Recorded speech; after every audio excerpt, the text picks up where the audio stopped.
Hey, this is basically a short Q&A. So I am in the process of releasing a bunch of old games that I recorded 3 to 6 months back before the WTC, like the training games that we had in here in Denmark. Um, and I'll release those that were in English first so that you guys can understand them. At some point, I do intend to do a little bit of commentary and then release the rest of them so that you don't get games in Danish, which most of you will not understand anyway. Now, um, one person commented, no, like several person commented actually, that the games were hard to follow and it wasn't very interesting to watch. Yeah, I agree. Like Little Wars TV do brilliant battle rips. Now, why don't I do that? And I'm not going to do that. I'm definitely not. The production value of what I do is I set up my camera, I set up a mic. Since I got my mic, I got a good gaming mic here, which can record games as well, like with surround sound and stuff, which is brilliant. There are a couple of reasons why I don't do that.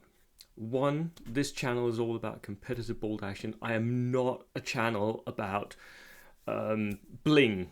That's what I would call it. Like editing a nice bat rep so that you guys can see that the game is cool. That's not what I do. I don't want to interrupt a game by recording during a game session. That would prolong the game to at least twice as long. So the games that we are recording are actual tournament and tournament style games. They are being timed. They are being monitored so that there is a TO available quite often. And I don't want to disturb any of that. Now I could start doing editing after that, like post editing. Again, I don't want to do that. The channel is fairly small, as are all bold action focused channels. Like I have right now, I have 1,800 subscribers. That is not a lot. And my videos, like the most popular videos, have a couple of thousand views. That is not a lot. I do make some money off of YouTube, of you guys watching these channels, of you guys commenting and liking and subscribing to me. But it is definitely not enough to warrant me sitting down and spending more time on production quality for the videos. So I have a day job. I already spend way too much time on bold action. And my main focus in bold action is not this channel. It's not. This channel is an extra little bonus. It's something that allows me to talk about bold action quite often. It's but it is not my main focus. It's not what I do in bold action. What I do is I'm a competitive bold action player. I'm a TO. That is what I spend my time on. And if I was to spend more time on bold action, I guess the family would complain. I already spend quite enough time on hobbying as is.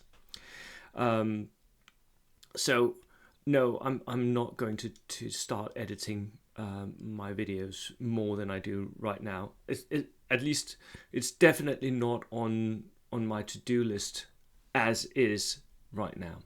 I'm not ruling out that at some point I may end up doing a little bit more, I don't know, cinematic bat reps and stuff. I'm not ruling it out. And we've also talked about in my club, started doing other games as well. Because I don't know if you know this, but all of these games, this is all miniatures, by the way. This is a box of Norman Knights. So I have like thousands of miniatures on my shelves here behind me.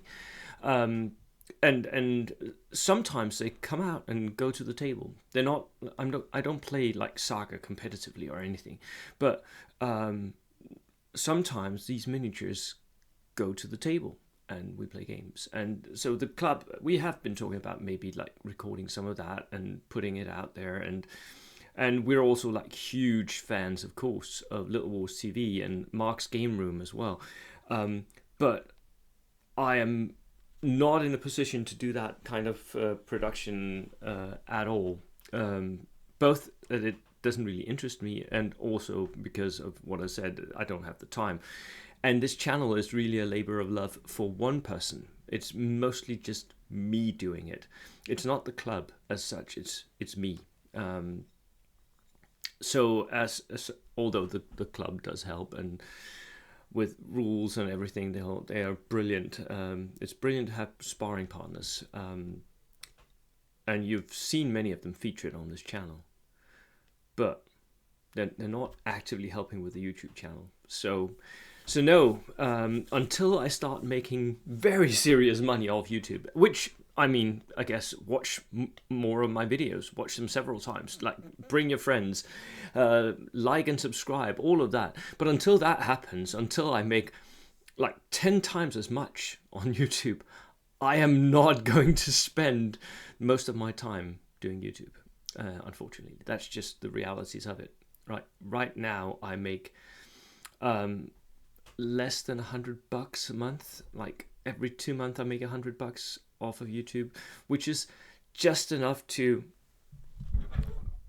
buy this, and at some point I'll invest in a better gaming camera. At some point I'm going to spend some of those money, some of that money. I'm going to spend it traveling abroad to play games in tournaments abroad. I do hope to go to Madrid for the Spanish Nationals here in June, but real life does intervene. So that is a little bit of a view behind the scenes here on the channel, and an answer to why I will just release the raw games. Yeah. By the way, you can really learn a lot from actually sitting down and watching a game. I know the camera is not always great, and the sound is horrendous, or was horrendous until I got this one. And even then, if it's a crowded room that we're playing in, well, the sound will be horrendous. So, but you can watch a full game of competitive players, competitive Danish players, Danish national team members playing a game, and that's what I'm releasing. So, right. Anywho, I'll talk to you in the next video. Cheers.